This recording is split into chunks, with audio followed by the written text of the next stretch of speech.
was a hit.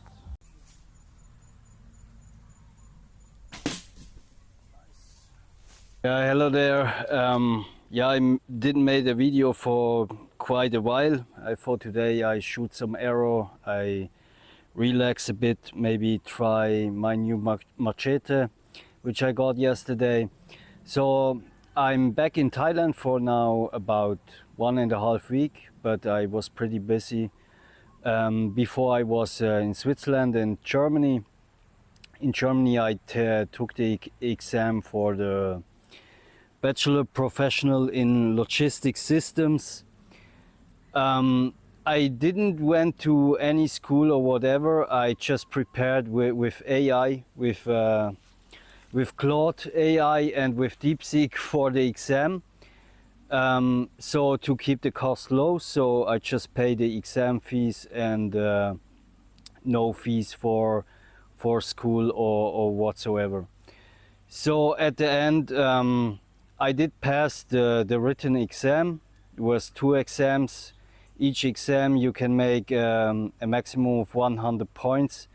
The first exam I got a shock. There was one question with like 20 points. I was sitting there, I have no idea what they even asking me about. But yeah, I did pass the written exam with I think it was now 63%, which is fine. I didn't aim for 100% score. My personal target was just to pass it, and that's it. Get a diploma. It doesn't matter, is it 60, 70, 80, 90 or 100%, pass or not pass. Then the oral exam I had on the 5th of December. After the oral exam I went from Freiburg to Frankfurt and flew from Frankfurt back to Thailand. I had my presentation. It was mainly about the automation I did. It was one Upwork project which I did for a customer. I had my presentation for 10 minutes. I got asked some questions, and at the end they were talking pretty long. I was waiting outside. They said I didn't pass the exam. There were some really strange things about it. So first of all, I entered there and one guy, he said to the other, "You know him, right?" Yeah, we don't need to check the ID or the passport or whatever. And I did show after my passport anyway. I didn't know who this guy was. I think I didn't know him, or I can't remember him, whatever. I think I don't know him. I was really thinking hardly, could I know this guy? I don't think so. And then the second thing was the reason why they passed, they said I failed, was I didn't included like leadership, communication, and things like this, which is a requirement. But I did include a huge part in my presentation was leading and guiding AI agents. So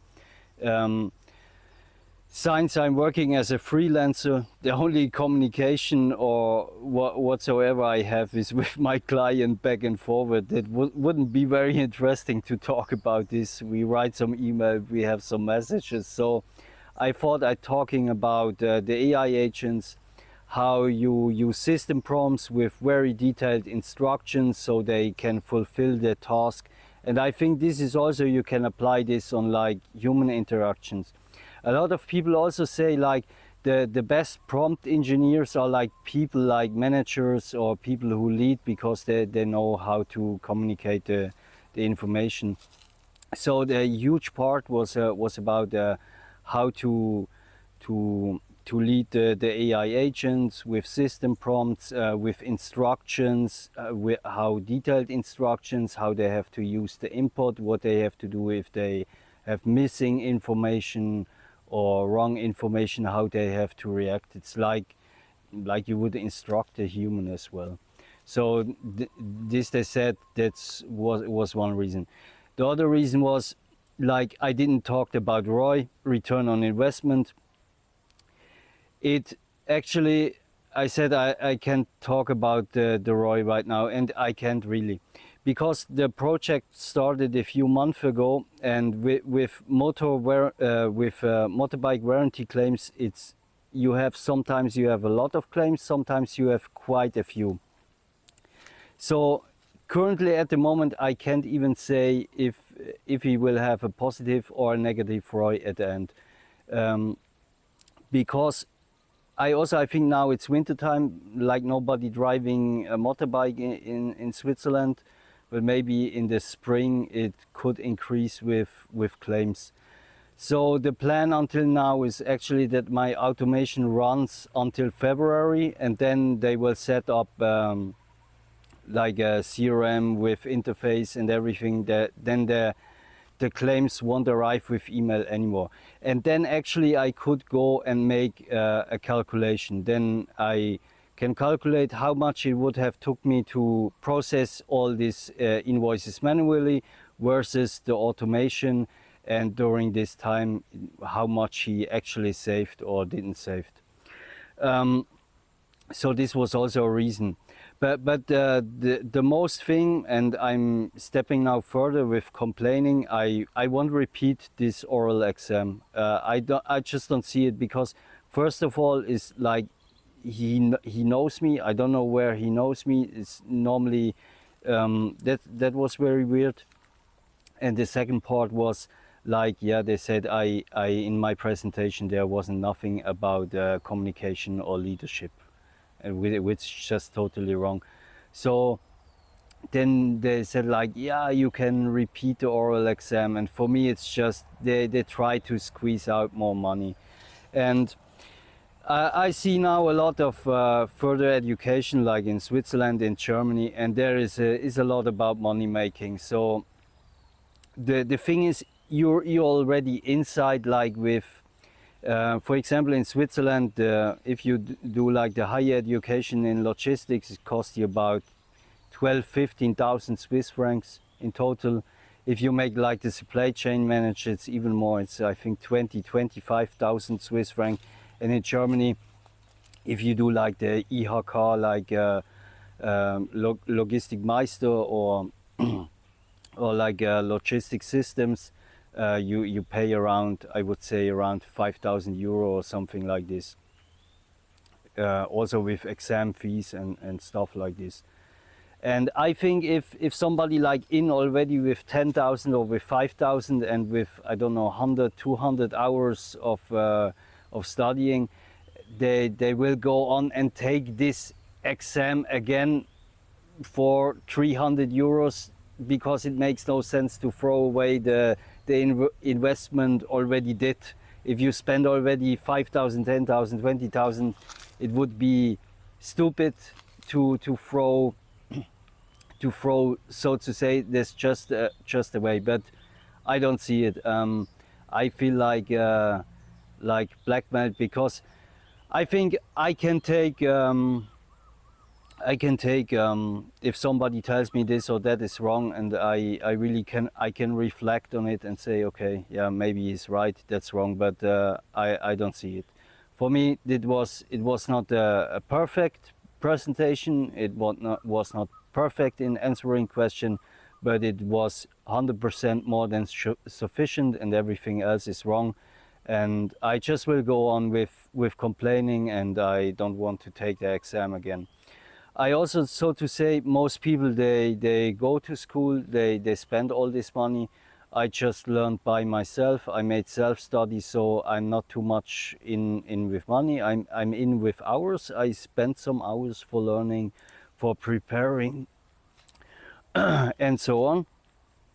But there was also something very strange happening.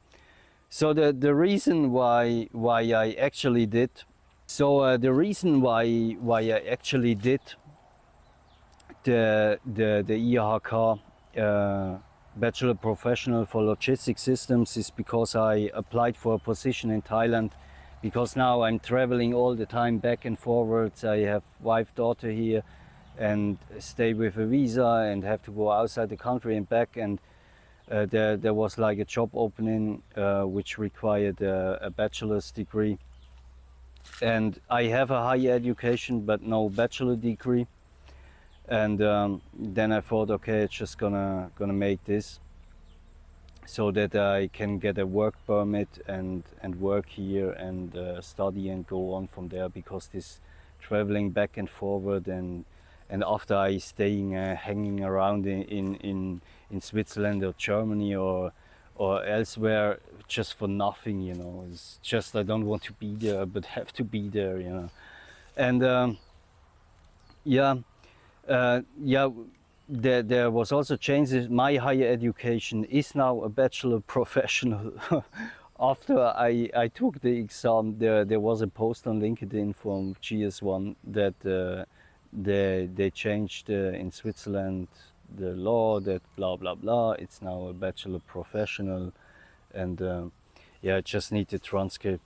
But I will go on with complaining with the IHK. Because I think it's just not right, and I won't spend any further money to take this oral exam if I'm pretty sure it's judged wrong. So it makes no totally sense. In my opinion, I think this is just a strategy to squeeze out more money. Like I said, because you're already in with money, with a lot of money and a lot of time. So yeah, I think that's their strategy to squeeze out more money. I heard the story about like the people who do the supply chain manager in Switzerland. There's like a failure rate of 80%. So, and it costs I think more than 20,000. So if you like already 20,000 in, and let's say 100, 200, 300 hours of studying, you will take the exam again. And I think if they prepare you for the exam and they have such a high failure rate, there must be something wrong, because you can say all these students are stupid, or you have to make like an entry test or something. But I think it's like the strategy.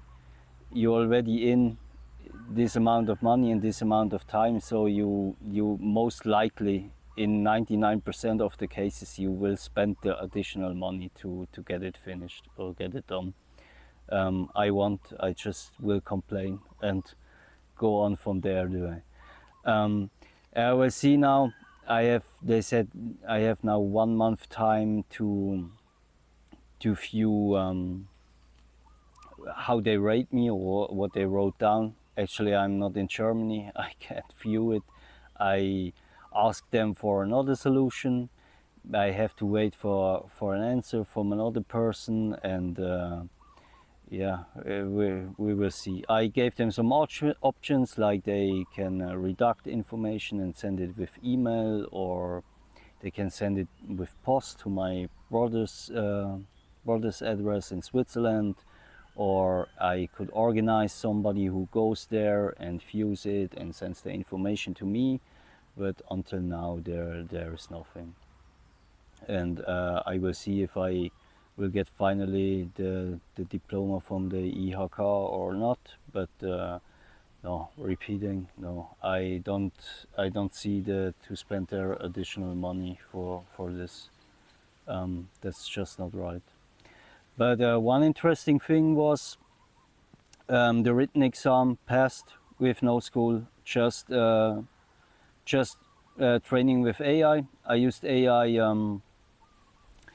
mainly first for give me some additional information for study material, and at the end I worked especially with Claude AI for give me exam questions, and I was just sitting there and answering exam questions, and Claude give pretty good exam questions to prepare for. And actually I think it's pretty difficult that you can cover all, but it's possible to pass the exam with no school, just with training with AI. So that's pretty awesome. That will make education more affordable in the future, and that's a great thing, I think, because the the prices is especially what I saw, like Switzerland, Germany, for higher education, is just insane what this stuff costs, you know. And a lot of people are going to spend that money because they think they can get a better paid job or more freedom or whatever. And I think, yeah, there's a lot of things going wrong with where they try to get more money out of the people than they actually should. So I would say, let's take a few shots and let's see how it goes. There. That was a miss. Yeah. Okay. That was a hit.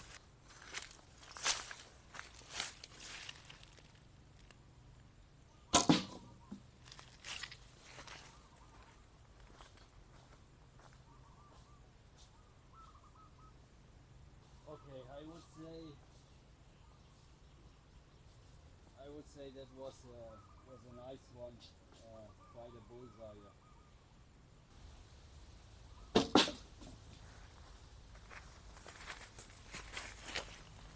Yeah, that was a little bit low, but it was a hit. A little bit low, but it was a hit. Yeah.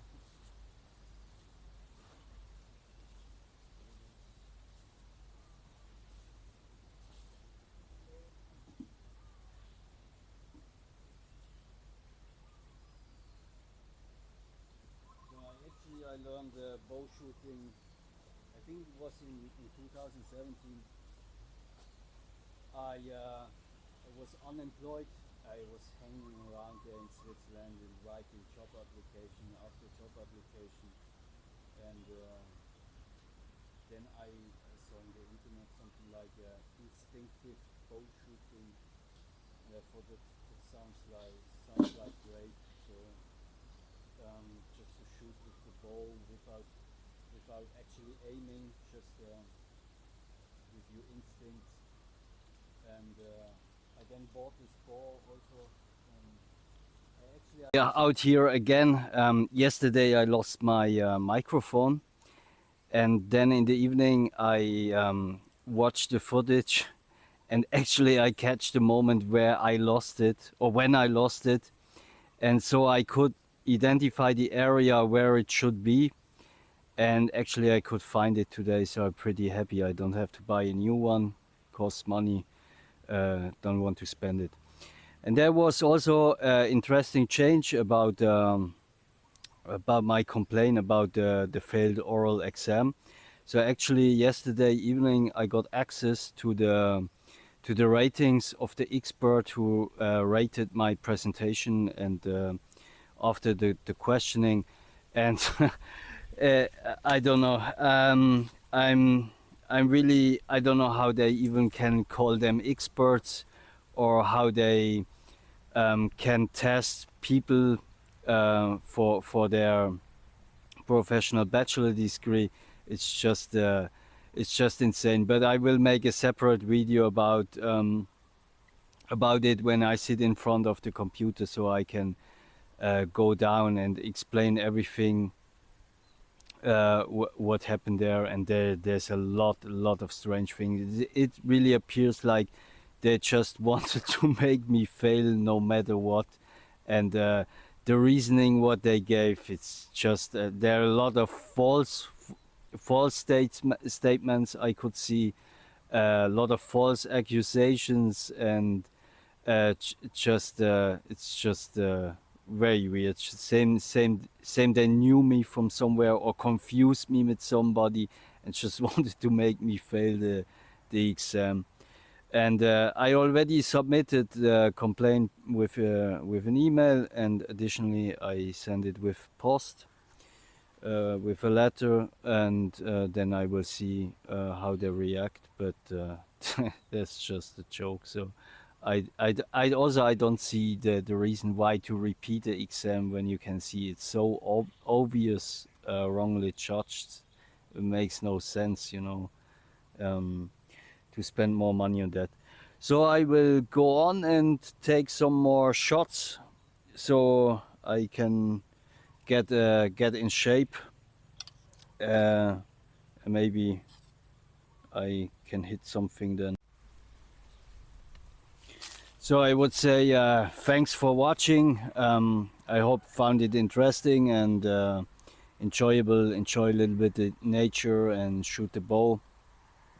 I really enjoyed it. Long time I didn't shoot with a bow, and it's pretty relaxing. And yeah, until now I still didn't see anything to shoot, but yeah, just exercising and get into shape. It's not a bad idea. It's a really great hobby to shoot bow. So thanks for watching, like, subscribe, and I will keep everybody updated with what's about the complaint. I just wanted to talk about it, and we will see. So thanks for watching, like, subscribe, and have a nice day.